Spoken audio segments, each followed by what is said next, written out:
Mountaineering Club Ljubotin, it's the oldest mountain club in Macedonia. Next year we celebrate 100 years of existing. And like Mountaineering Club, we have different type of activities.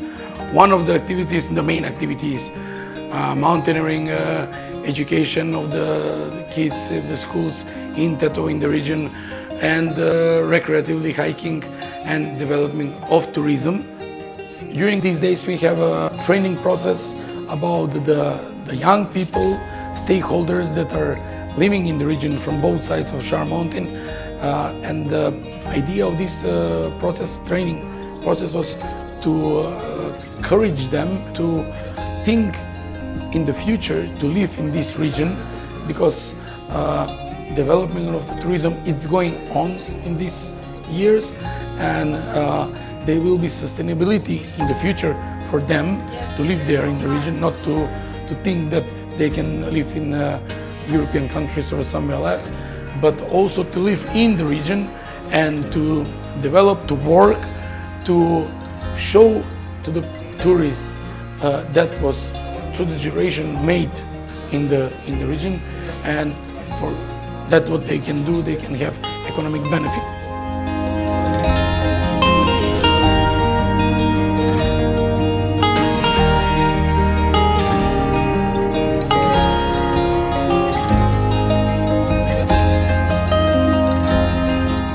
Ky trajnim me të cilin unë kam marrë pjesë ishte një lloj trajnimi mjaft i rëndësishëm për mua, nga që edhe shkolla dhe fakulteti mblidh me këtë trajnim, pra eksplorimi i pyjeve.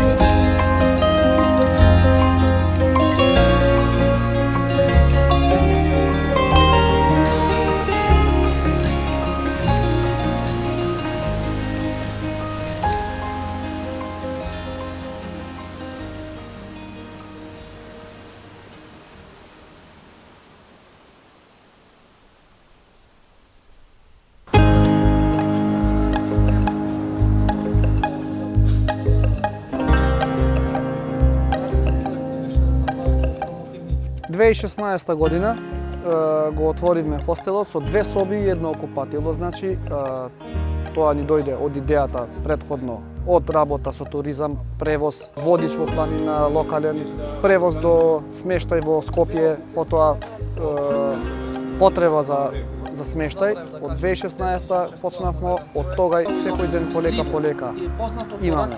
Повеќе туристи доаѓаат, ние сме 2020 во Slow Food, потоа part of High Skardus Trail, многу планинари, секој ден, значи се изненадив колку многу планинари доаѓаат да не посетат и да посетат Шар планина, High Skardus Trail. Покрај тоа што сме сместувачки капацитет, идејата ни е да се бавиме со агротуризам, да собираме од локалните жители храна и да им ја сервираме на гостите.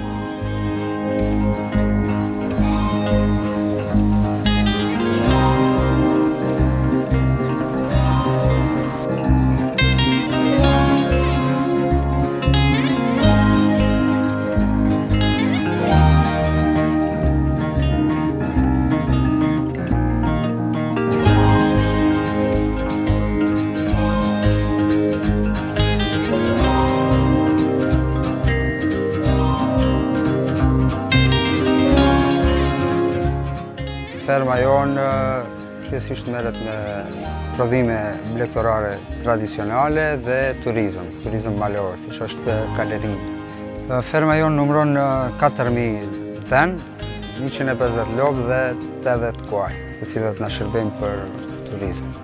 Kryesisht merret me prodhimin e djathit të bardhë dhe djathit të sharit, siç njihet. Prodhojmë diku afër 40 ton në vit dhe prodhojmë, domethënë, qenja, të cilët i transportojmë për në shtetet e huaja, siç është Italia, Greqia. Që nga viti 2019 operojmë në malin Shar, domethënë pikën kryesore kemi në Kodrën e Diellit në Teto, qendra turistike Kodra e Diellit. Nga ati, domethënë, i presim turistat, mysafirët dhe i dërgojmë tek ferma këtu ku jemi, 21 maj. Dhe nga këtu fillojnë tura, domethënë në të gjitha pikat ku i kemi të regjistruara për galeri.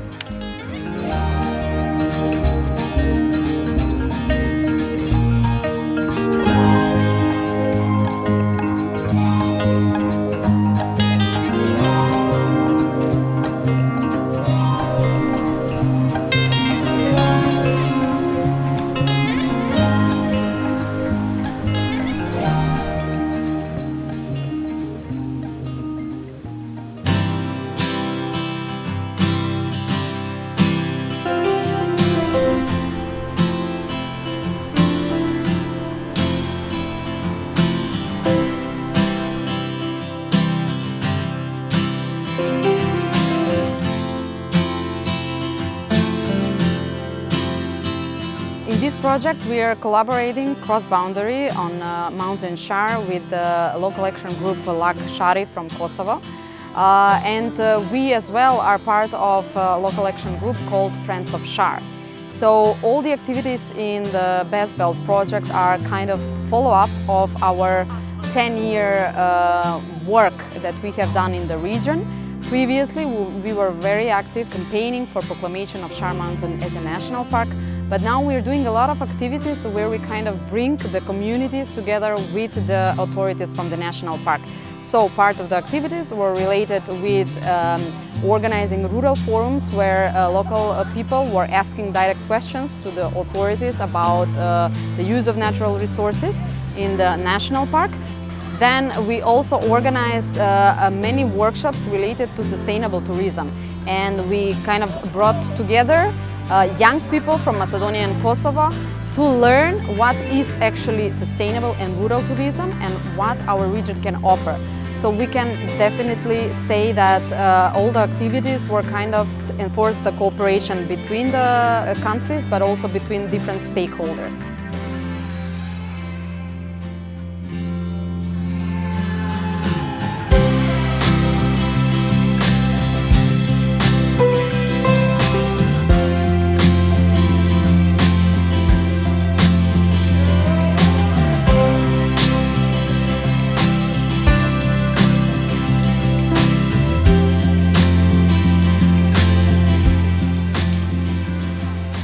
Grupi lokal i veprimit Lag Shari në bashkëpunim të ngushtë me dy organizatat qeveritare të Maqedonisë së Veriut, CEDI dhe MESI, kemi organizuar aktivitetin në kuadër të projektit të fuqizimit të komuniteteve të malit Shar për menaxhimin e qëndrueshëm të brezit të gjelbër evropian. Në kuadër të këtij projekti kemi organizuar shumë aktivitete të përbashkëta. Fillimisht kemi filluar me 2 vendbanime të komunës së Dragashit. Në kuadër të këtij projekti kemi vizituar edhe qytetin e Prizrenit, ku nga afër kemi vizituar edhe zejtar të shumë, kemi vizituar edhe qendrën informuese, ku janë prezantuar trashëgimia kulturore, shpirtërore, dokët, traditat dhe zakonit. Objektivat kryesorë të këtij projekti janë shfrytëzimi i kapaciteteve të maleve dhe sharit, bashkëpunimi ndërkufitar mes Kosovës, Shqipërisë dhe Maqedonisë, zhvillimi i turizmit rural, bashkëpunimi me fermerët e 3 shteteve të cilat gjenden në pjesën e sharit, biodiversiteti i natyrës, dhe ajo është që e zbukuron edhe më shumë malet e sharit, edhe një potencial kryesor i zhvillimit të turizmit.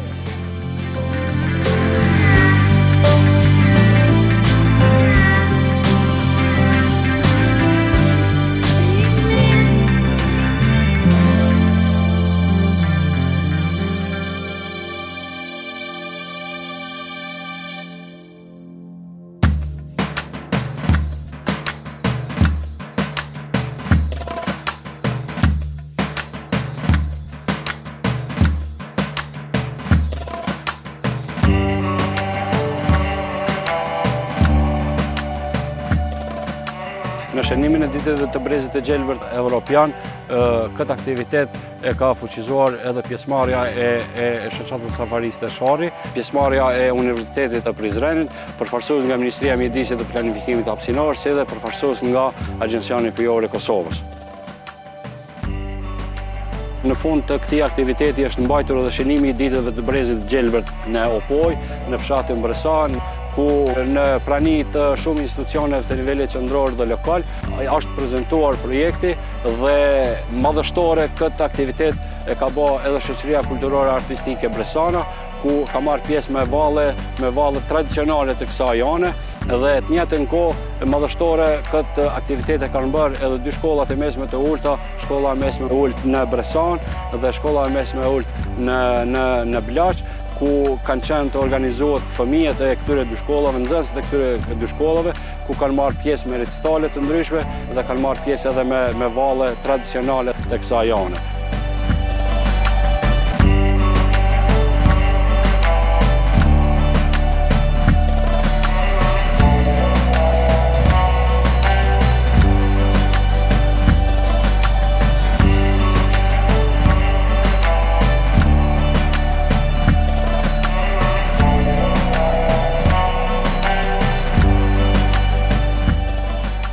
Projekti në fjalë ka fillu të implementohet në nëntor të 2023-shit dhe realizohet nga Qendra për Edukim dhe Zhvillim në partneritet me Shoqatën Ekologjike Maqedonase nga Maqedonia, si pjesë e platformës Miqtë e Sharit, ku bën pjesë edhe Shoqata Bjeshtare Lyvoten. Mirëpo është po ashtu një ndër projektet e rëndësishme, pasi realizohet në partneritet me organizatën Gurizi, të cilët janë si themeluese të LAK Sharit, pra një grup i veprimit që vepron në rajonin e Kosovës, dhe si rezultat i këtyre bashkëpunimeve ekziston krijimi një projekti përbashkët, e cila mbështetet nga Best Belt Europian, të cilët realizojnë projekte jo vetëm në rajonin e Maqedonisë dhe të Kosovës, mirë por në rajonin e Brezit të Gjelbërt Europian, një rrjet i cili fillon nga pjesa e Greqisë deri në Finland, pra në malet skandinave, dhe qëllimi kryesor i këtij rrjeti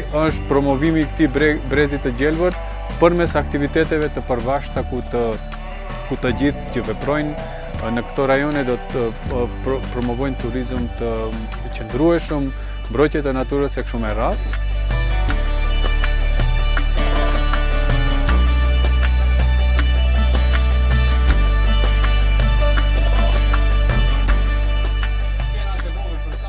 Unë kam marrë pjesë në projektin me Green Belt, edhe kam mësuar shumë gjëra për turizmin, mirë po pjesa ime e preferuar ishte të mësoja për High Skardus Trail. Si pjesë e projektit, ne kemi organizuar ditën e Groshës në të Artë, ku unë kam qenë koordinatore e vullnetarëve këtu, edhe ishte një eksperiencë jashtëzakonshme. Ka pasur valle të ndryshme, ka pasur prezantime prej shkollave për projektin Green Belt, edhe gjithashtu ka pasur edhe shumë pjesë të tjera të evenimentit. Më në fund është ngrënë Grosha, edhe në fund ka pasur edhe filma që kanë pasur tematikën e projektit me Green Belt.